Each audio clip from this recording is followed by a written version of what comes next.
Good morning, you beautiful people. Good morning, Lucky. Morning. So it's been a wonderful Friday night, Saturday morning. Brenda, the cow, is ready for the day, and it's been a quiet week. I think I actually couldn't get any videos out this week. So I think we should have a busy day today. Let's go. So the filling is coming along nicely. The compactor is waiting for its job to start. We only have that little corner left there. Takes much longer than you can anticipate to fill up a place like this. So one of the trees that was standing in the greenhouse is this guy. It's a peach tree called Saldon, and in Wally's sunroom, and it already started making fruit. It's already much further along in the season than the other ones, I think, because it had a little bit of heat. Now I decided to plant it here because all around this eye pit there is life. So this is a pomelo, grapefruit. That's a marula, it's just been called. It's going to come back now. There's a prickly pear there. There's a lemon tree there. And there's another prickly pear there. But look, open for us, please. This is a pit filled with biochar and worm castings and things like that. Sort of a fertility pit, and I quickly wanted to open it and see what has been happening in here. What does the soil look like in here? And this has been filled up about a year ago. This was one of the very first projects I did. So there's some wood. It hasn't been eaten yet. Oh, look at that. Okay, let's just have a look at that quickly. So this is soil, loads of fruits. There's some charcoal. There's some charcoal. I wish I could analyze this. Okay, nice and cool. Wet. Wow. I don't know when was the last time it got water, but it's obviously holding on to it. Okay, okay, go deeper. Gaan deeper. You want to see, what does it look like? How wonderful would it be if we find a worm in here? Just imagine. You can go.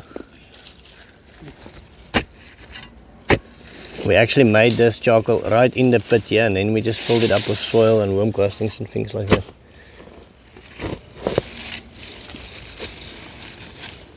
And that is actually almost clayish. Red clay. I think this red clay came from the. Hold on. There's some ash. See the profile there? No. Yes. Please go deeper.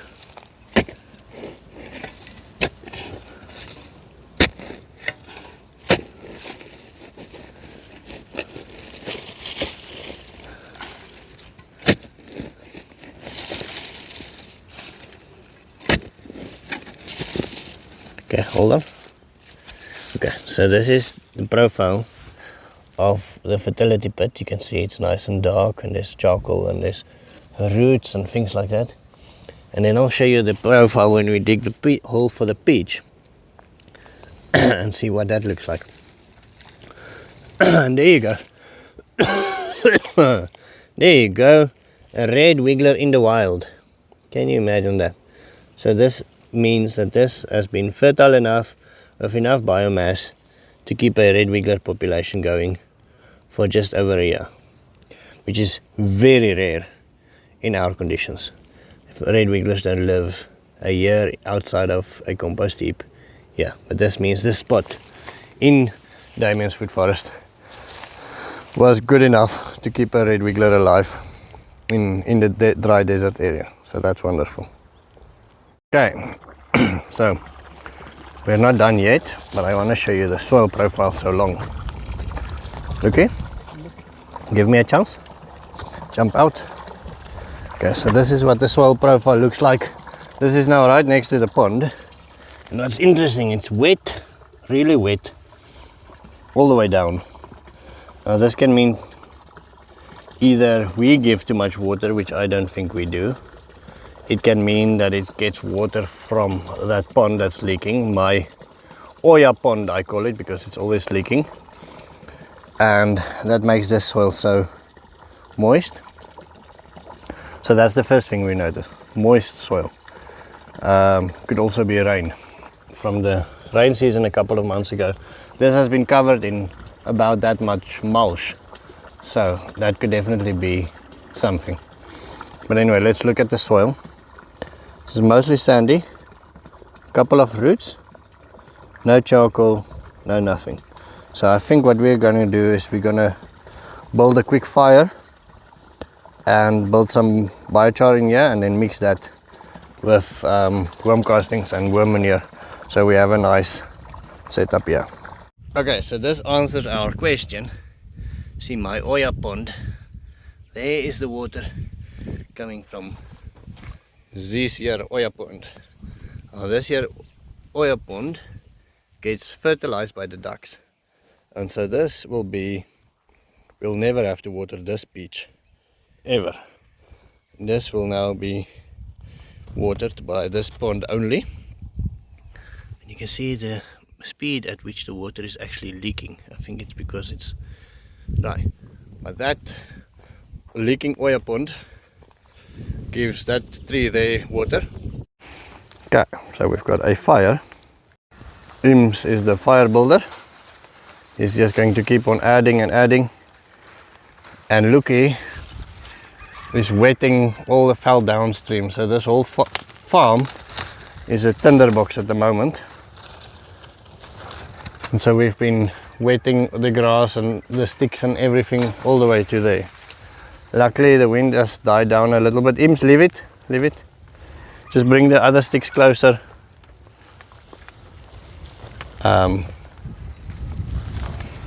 We are going to take a little bit of our mulch as well.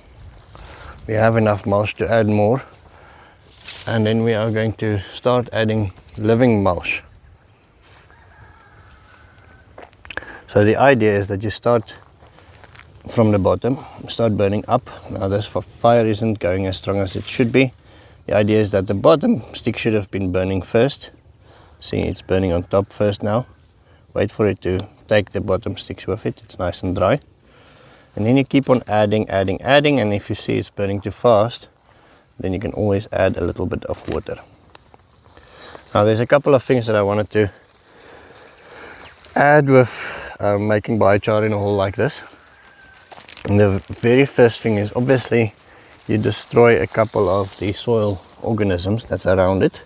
If the fire gets hot and there's a microbe living there, he is going to die. But you could create a home for thousands and thousands more. Now we do buy biochar sometimes. Ims believes we need a little bit more grass. Yeah, it's taken. I think it's fine. No, we don't need the grass. I think it's fine. Okay. We can just wait, Ims. I think we wait until that one is almost dead and we add on top. Okay. So, see if I can do a close up. So this is what the fire looks like inside. Obviously it's hot as hell. See if I can zoom in a little bit. There you go. So pyrolysis is when you burn something or you cook wood in the absence of, let me say that again, pyrolysis is when you cook wood or biomass matter in the absence of oxygen. So the wood at the bottom doesn't get any oxygen, so it's getting cooked, and then the flames, the gases gets gassed, and that gets burned off by the top. Ims, I think kill it for me. Kill it completely. You need to open the tap. Looky, open the tap. If you take too long, you're gonna lose all the top wood. So you can get a kiln, and we can buy a better product than this. You can make a better product if you make it in a kiln. But this is a very fast, easy way, running out of time on a Saturday. A very fast, easy way to do that. So as you saw, the sides were black. If it was clay, it would have probably been nice and cooked. It's mostly sand, so all of that will be washed away Try to stay away from the sides. Only spray the bottom. Only spray the bottom. Yeah, all the sides of the bottom. Okay. I'm gonna come back to that now, but I want to show you. Okay, looky, what do we have here? Compost. Compost. Do you have worms here? See, this is nice and done compost. See, this very well done. Okay, looky, mix it for me with the sand. Meng gou daarso met die sand. Kom gooi jy so uit, dan mix jy. Put here, and then you mix it. Okay, so this is our final product. There's ons. Ims, I think we must also take it out with the shovel. Looky, put it there, yeah. Put it there. Somebody said in one of my previous comments, in one of my previous videos, and we're gonna take the coals out as much as we can as well.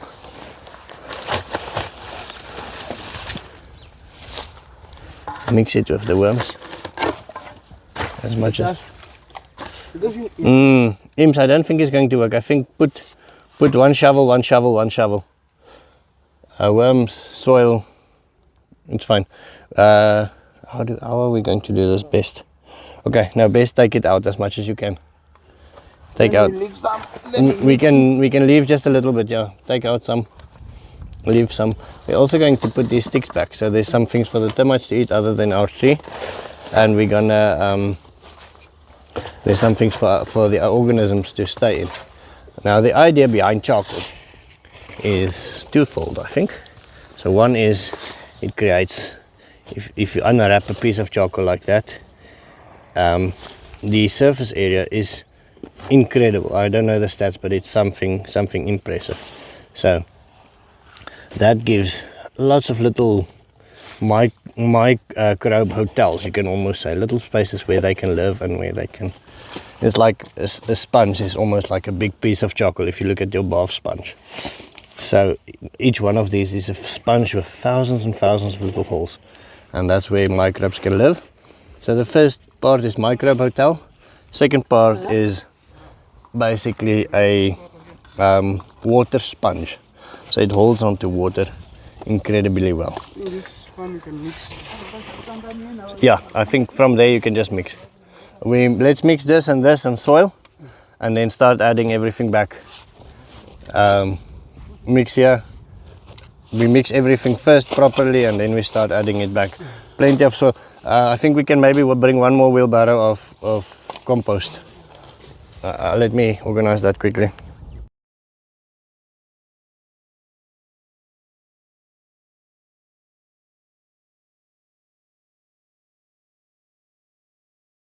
Okay, so this is our current mix. We are going to bring another wheelbarrow of compost as well. Soil, compost. You can see there's a worm.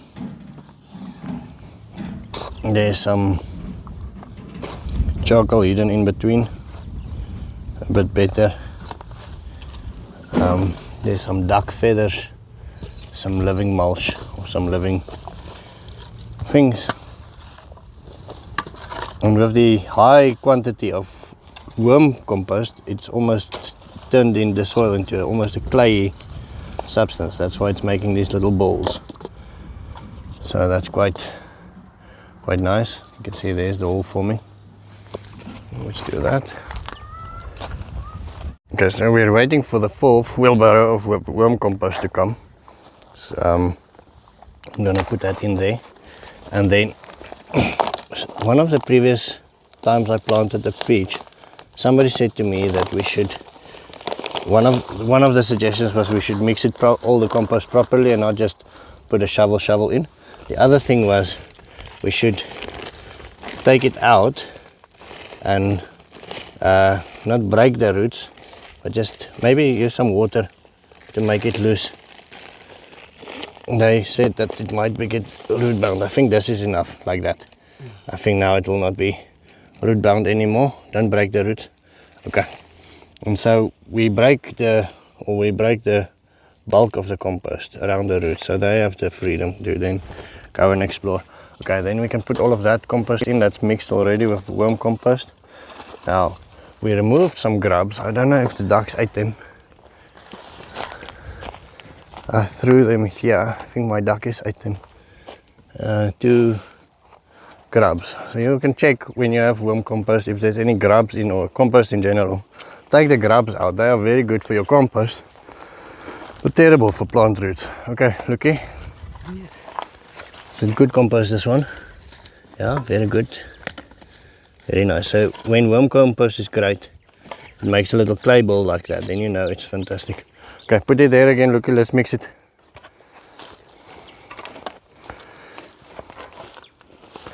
Did you? Yeah. Careful not to do. Okay, let's mix it. Take that big pieces out, Imps, please. Please take those ones out, and then let's use them as well. Now we can use them, mix them. Oh, I know you want to make. Yeah. Putting. No. I will mix it outside first, completely, and then you put it in.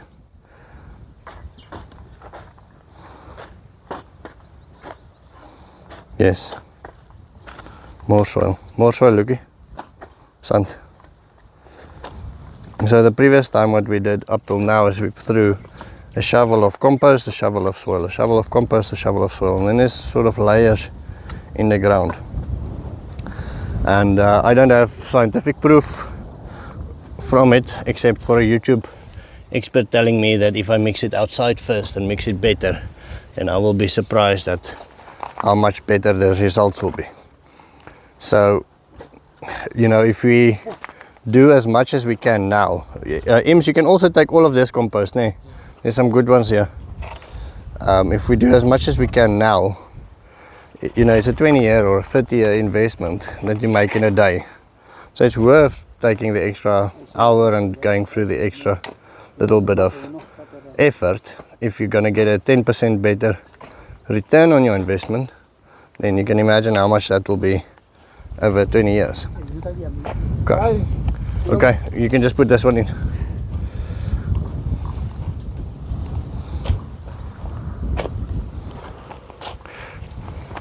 Okay, I think that's Opo, finished. Opo means finished in Herero, ne? In Herero language, but everybody in Namibia uses Opo to mean finish. All tribes, all nations. Huh? I think it's fine. I think it's fine. Just like that. Okay, fill it up.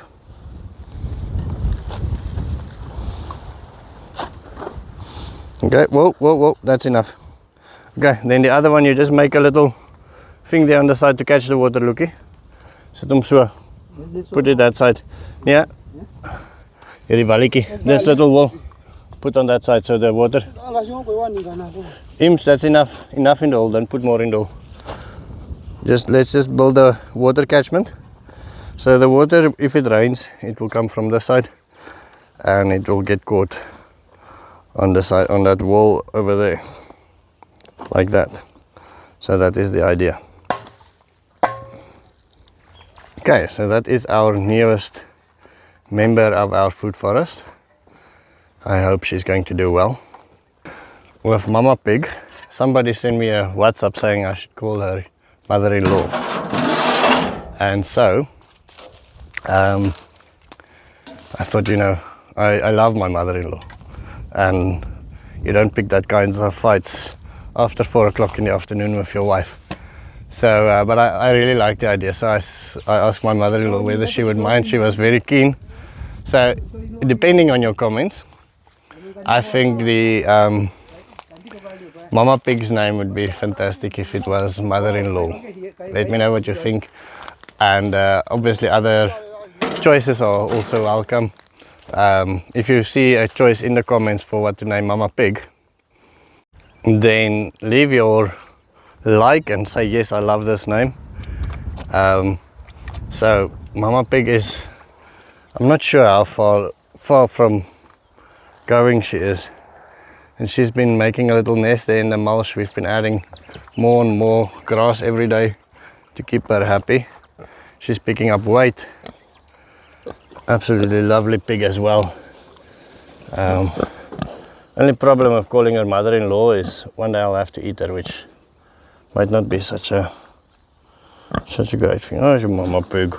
Who's your mama piggy? And she's a happy pig. Somebody said, how cruel are we to treat the animals with so much love and then kill them? And yes, it is cruel. It's when you slaughter your own animals, you don't get used to it. I haven't gotten used to it. I've killed hundreds and hundreds of animals in my life, and I haven't gotten used to it yet. It is cruel, but we eat animals. I think also that children and people that kill animals to eat them are better adjusted to the negative things that happens in the world. I think they're better equipped to handle death and to handle sadness when you have to deal with the reality of living and dead.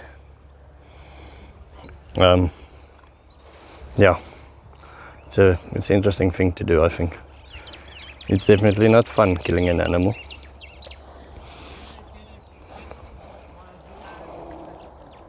Your mama pig. She's also grown to be quite a character. Happy little pig. Anyway, my friends, that is going to be the end of my story. My men are going home. Our club has been fighting this weekend in Windhoek, so I've been running back and forth. I've been watching fights of children that I know and that I help and that I spend time with. It's wonderful to be part of something, even if it has to be on the other side of a screen.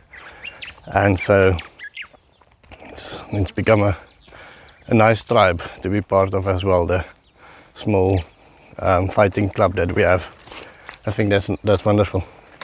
So Im's on his motorbike, leaving, and that is going to be me. Have a wonderful day. I will see you tomorrow.